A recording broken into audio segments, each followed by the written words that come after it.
Assalamualaikum warahmatullahi wabarakatuh. Kita awali pertemuan yang ke-7 ini bersama-sama membaca basmalah. Bismillahirrahmanirrahim. Setelah kita membicarakan tentang kaitannya dengan teori untuk mengetahui Makkiyah dan Madaniyah, kemudian kita mengetahui tentang ciri-ciri Makkiyah dan Madaniyah, kali ini kita akan membicarakan tentang munasabah. Pengertian munasabah adalah menjelaskan tentang hubungan ayat satu dengan yang lainnya, atau relevansi ayat satu dengan ayat yang lainnya, atau surat satu dengan surat yang lainnya.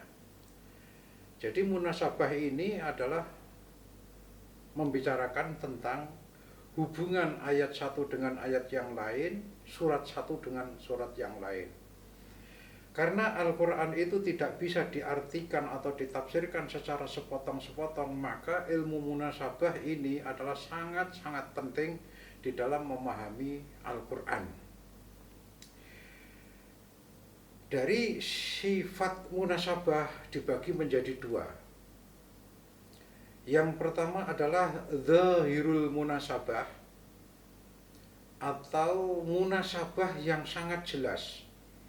Apakah itu ayat satu dengan ayat yang lain, munasabahnya jelas.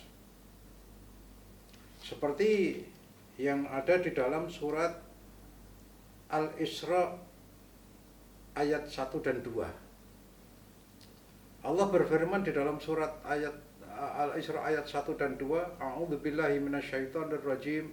Subhanalladzi asra bi'abdihi lailam minal masjidil harami ilal masjidil aqsa. Ayat keduanya, wa ataina Musal kitaba wa ja'alnahu hudan li bani Israil. Dua ayat ini adalah yang disebut dengan dhahirul munasabah. Hubungannya sangat jelas sekali bahwa dalam kaitannya surat Al-Isra yang satu adalah menerangkan Isra Mi'raj Nabi Muhammad SAW. Dan ayat yang kedua adalah menjelaskan tentang diturunkan kitab Taurat kepada Nabi Musa. Perselesaian antara dua ayat tersebut ialah tampak jelas mengenai diutusnya kedua orang Nabi, Nabi Muhammad dan Nabi Musa. Nah, itu adalah yang disebut dengan dhahirul munasabah. Oke. Yang kedua, sifat munasabah adalah khafiyul irtibat atau khafiyul munasabah, yang tersembunyi. Khafiyul itu atau yang samar ya, khafiyul tersembunyi atau samar-samar hubungannya ayat satu dengan ayat yang lain, surat satu dengan surat yang lain. Sebagaimana di dalam surat Al-Baqarah ayat 189 dan ayat 190. Di dalam ayat 189 Allah berfirman, A'udzubillahi minasyaitonir rajim. Yas'alunaka 'anil ahillah qul hiya mawaqitul linnasi wal hajj. Ayat selanjutnya 190, wa qatilu fi sabilillahil ladzina yuqatilukum wa la ta'tadu. Ayat tersebut menerangkan perintah menyerang kepada orang-orang yang menyerang umat Islam. Sepintas antara kedua ayat tersebut tidak ada hubungannya. Namun hubungannya itu adalah samar-samar, bahwa tidak boleh melakukan peperangan pada waktu musim haji. Yas'alunaka 'anil ahillah qul hiya mawaqitu linnasi wal hajj. Itu adalah persoalan waktu ditentukan melakukan ibadah haji. Ayat 9, wa qatilu fi sabilillah. Itu sebenarnya hubungannya adalah samar-samar atau yang disebut dengan khafiyul irtibat, gitu ya. Oke. Selanjutnya itu dari sifatnya munasabah. Sifatnya munasabah itu ada dua. Yang pertama adalah dhahirul munasabah, yang kedua khafiyul munasabah. Dari sisi materi ada munasabah antar ayat Nah, di dalam munasabah antar ayat ini ada yang menggunakan diatofkan, ya, diatofkan. Diatofkan itu ada wawu atofnya. Sebagaimana di dalam surat Ali Imran ayat 3 dan ayat 2. Ayat 2-nya berbunyi, Ya ayyuhalladzina amanu taqullaha haqqa tuqatih wa la tamutunna illa wa antum muslimun. Ayat yang selanjutnya 103, wa'tasimu bihablillahi jami'aw wa la tafarraqu. Ayat ini sangat jelas diatofkan, materinya adalah dengan menggunakan atof, yaitu wa'tasimu bihablillahi. Ada hubungan yang sangat-sangat jelas. Yang pertama adalah ya ayyuhalladzina amanu taqullaha haqqa tuqatih wa la tamutunna illa wa antum muslimun.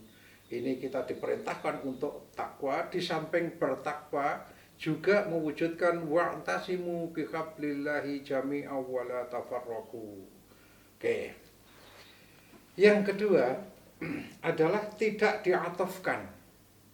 Hubungan ayat satu dengan ayat yang lain adalah tidak diatofkan.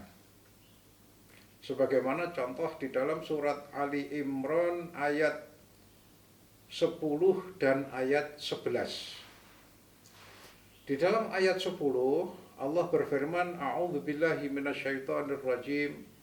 Innal ladzina kafaru lan tughniya anhum amwaluhum wala auladuhum minallahi syai'an wa ulaika hum waqudun nar.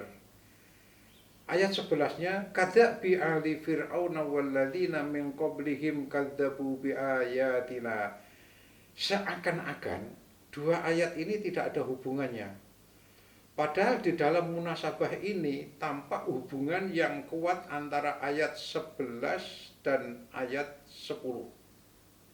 Yaitu hubungannya dianggap sebagai bagian kelanjutan dari ayat 10.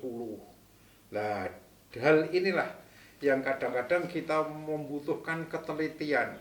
Materi yang terkandung di dalam ayat tersebut apa? Sehingga kita menafsirkan Al-Quran itu atau menafsirkan ayat itu tidak seenaknya sendiri, tetapi ada hubungan ayat satu dengan ayat yang lain, baik itu dengan ataf atau tidak dengan menggunakan ataf. Yang ketiga adalah digabungkan dua hal yang yang sama. Yang ketiga adalah digabungkan dua hal yang sama. Seperti di dalam surat Al-Anfal ayat 5 dan ayat 4. Di dalam ayat 4 Allah berfirman, A'udzubillahi minasyaitonirrajim, ulaika humul mu'minuna haqqan lahum darajatun 'inda rabbihim wa maghfiratun wa rizqun karim. Di dalam ayat yang kelima, kama akhrajaka rabbuka min baitika bil haqqi wa inna fariqam minal mu'minina lakarihun. Kedua ayat itu sama-sama menerangkan tentang kebenaran, yaitu ayat 5 surat Al-Anfal itu menerangkan kebenaran Nabi diperintah hijrah, dan ayat 4 surat Al-Anfal tersebut menerangkan kebenaran status mereka sebagai kaum mukminin. Nah, inilah pentingnya bahwa kita juga kemarin kita mengetahui asbabun nuzul, mengetahui hubungan ayat satu dengan yang lain, mengetahui makkiyah dan madaniyah. Ini ketemulah apa yang disebut dengan di dalam munasabah. Oke. Yang keempat adalah dikumpulkan dua hal yang kontradiksi. Artinya ayat tersebut dua ayat yang isinya berbeda atau kontradiksi. Sebagaimana di dalam surat Al-A'raf ayat 94 dan 95. Yang 94 Allah berfirman, A'udzubillahi minasyaitonirrajim, wa ma arsalna fi qaryatin min nabiyyi illa akhadna ahlaha bil ba'sa'i wad dharra'i la'allahum yadarra'un. Kemudian ayat yang 95, summa badalna makana sayyi'atil hasanata hatta afaw wa qalu qad massa aba'ana ad-dharra'u was-sarra. Ayat 94 dan 95 ini menjelaskan kesusahan dan kesempitan itu diganti dengan kesenangan. Oke, dalam hal ini kita harus ekstra hati-hati. Yang kelima adalah dipindahkannya satu pembicaraan. Ayat 55 surat Shad dengan Shad 54. Di dalam surat As-Sad ayat 54 Allah berfirman, inna hadza la rizquna ma lahu min nafad. Yang 55, hadza wa innal littaqina lasyarrum ma'ab. Lah, munasabah ini dialihkannya pembicaraan kepada nasib orang-orang yang durhaka, yang benar-benar akan kembali ke tempat yang buruk sekali. Dan pembicaraan ayat 54 surat membicarakan rezeki dari para ahli surga. Ini kontradiksi sekali. Kontradiksi dua ayat yang kontradiksi isinya. Yang selanjutnya adalah munasabah antar surat. Yang pertama tadi itu adalah munasabah antar ayat. Yang sekarang adalah munasabah antar ayat, antar surat. Adalah dua surat yang sama materinya. Yang satu, dua surat yang sama materinya seperti di dalam surat Al-Baqarah dan surat Al-Fatihah, sama-sama membicarakan persoalan akidah, ibadah, muamalah, akhlak dan sebagainya. Ini adalah dua surat yang sama-sama di dalam hubungan satu surat dengan surat yang lain. Yang selanjutnya adalah munasabah antar surat di awal surat dan akhir surat dan penutupan surat.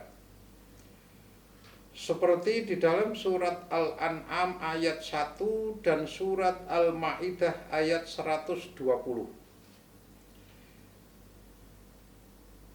Awal surat Al-An'am ayat 1 Allah berfirman, alhamdulillahilladzi khalaqas samawati wal ard. Di dalam surat Al-Maidah ayat 120 Allah berfirman, lillahi mulkus samawati wal ardi wa ma fihinna wa huwa ala kulli syai'in qadir. Awal surat Al-Hadid tersebut adalah membicarakan tentang surat Al-An'am, dan surat Al-Maidah adalah membicarakan tentang yang sesuai dengan akhiran suratnya. Nah, di sini ini banyak sekali contoh-contoh yang kaitannya dengan pembukaan dan akhiran surat itu adalah ada kesamaan-kesamaan, ada munasabah. Untuk sementara itu nanti kita sambung lagi dengan materi munasabah ini, masih awal, nanti akan kita jalankan secara detail. Mudah-mudahan ini ada manfaatnya. Mari kita akhiri bersama-sama membaca hamdalah. Alhamdulillahirabbil alamin. Assalamualaikum warahmatullahi wabarakatuh.